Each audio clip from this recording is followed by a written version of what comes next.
Hello friends, कसे आहात सर्वजण? मजेत ना? आज आपण एक स्नॅकची रेसिपी बघणार आहोत।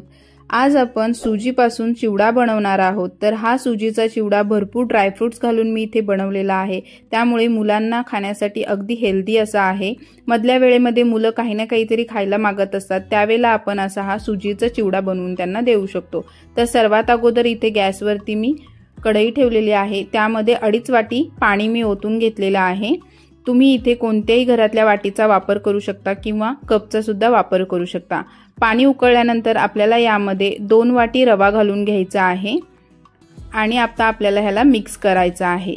रवा पाण्यामध्ये चांगला मिक्स करायचा आहे, कारण आपल्याला या रव्याचं पीठ मळून घ्यायचं आहे, त्यामुळे याला व्यवस्थित मिक्स करायचं आहे।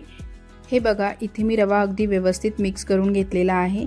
आता गॅस बंद करून घेऊयात आणि ह्या कढईला खाली उतरून 10 ते 15 मिनिट आपल्याला याला झाकण देऊन साईडला ठेवून द्यायचं आहे, त्यामुळे रवा व्यवस्थित मुरला जाईल। तर आपण बाकीची तयारी करूया तोपर्यंत। तर इथे गॅसवरती मी एक पॅन ठेवलेला आहे, त्यामध्ये थोडंसं तेल ओतून घ्यायचं आहे। आता आपल्याला या चिवड्यामध्ये काही ड्रायफ्रुट्स घालून घ्यायचे आहेत, तर त्यासाठी इथे मी 1 वाटी शेंगदाणे घेतलेले आहेत, ते तेलामध्ये मी अशा पद्धतीने भाजून घेणार आहे। तुम्हाला तुमच्या आवडीचे ड्रायफ्रुट्स तुम्ही यामध्ये घालू शकता। तर इथं शेंगदाणे भाजून झालेले आहेत, त्यानंतर एका प्लेटमध्ये काढून घेऊयात। आता मी पॅनमधलं सर्व तेल काढून घेतलेलं आहे, त्यामध्ये आता आपण ड्रायफ्रुट्स घालून घेऊयात। तर इथे मी काजू आणि बदाम घेतलेले आहेत, फक्त 2 भाग करून घेतलेले आहेत मी काजू बदामाचे। तुम्हाला हव्या तशा पद्धतीने तुम्ही ड्रायफ्रुट्स यामध्ये घालू शकता। तर इथे काजू आणि बदाम मी तूप घालून भाजलेले आहेत, बघू शकता इथे व्यवस्थित असे भाजले गेलेत ते। त्यानंतर आपल्याला यामध्ये मनुके घालून घ्यायचे आहेत। तर हे व्यवस्थित आपले मनुके भाजले जावेत म्हणून मी थोडंसं यामध्ये तूप घालून घेतलेलं आहे आणि पुन्हा एकदा याला मिक्स करून छान असं भाजून घ्यायचं आहे। हे भाजलेलं आहे, आता आपण याला प्लेटमध्ये काढून घेऊयात।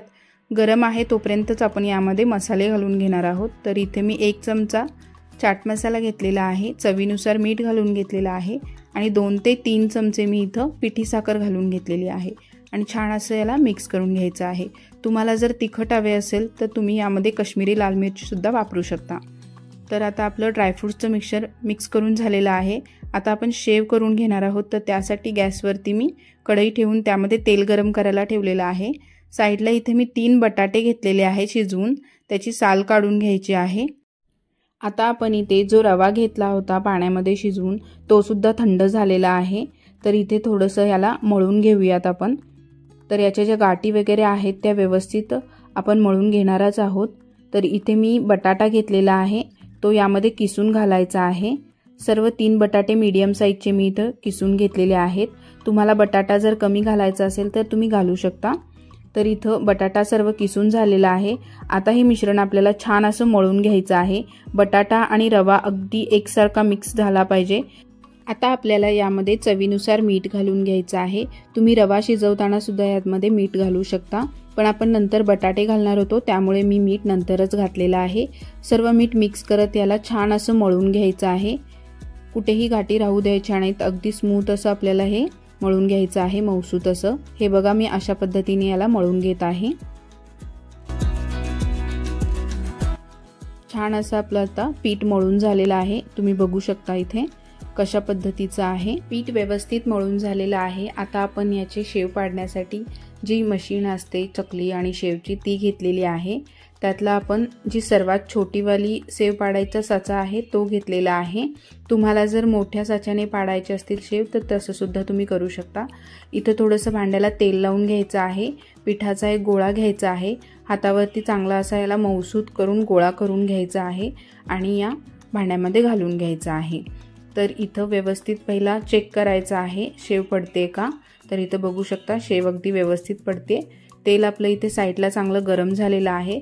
आता यामध्ये आपण शेव पाडून घेऊयात। तर इथे थोडं काळजी घेऊनच शेव पाडायची आहे, कारण आपण शेव पाडत असताना हाताला थोडेसे चटके बसू शकतात।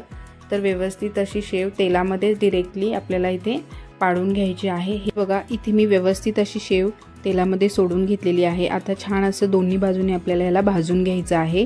गॅस इथे आपल्याला हाय ठेवायचा आहे आणि मगच शेव पाडायची आहे आणि हाय फ्लेमवरतीच आपल्याला याला व्यवस्थित असं भाजून घ्यायचं आहे। सर्व शेव मी इथे व्यवस्थित अशी भाजून घेतलेली आहे, बघू शकता तुम्ही इथे। तर आता या शेवला थोडंसं चुरा करून आपल्याला ह्याला मिक्स करून घ्यायचं आहे। या प्लेटमध्ये व्यवस्थित मिक्स होत नव्हतं, त्यामुळे मी परातीमध्ये याला ओतून घेतलेलं आहे आणि थोडासा कढीपत्तासुद्धा मी तळून यामध्ये घातलेला आहे।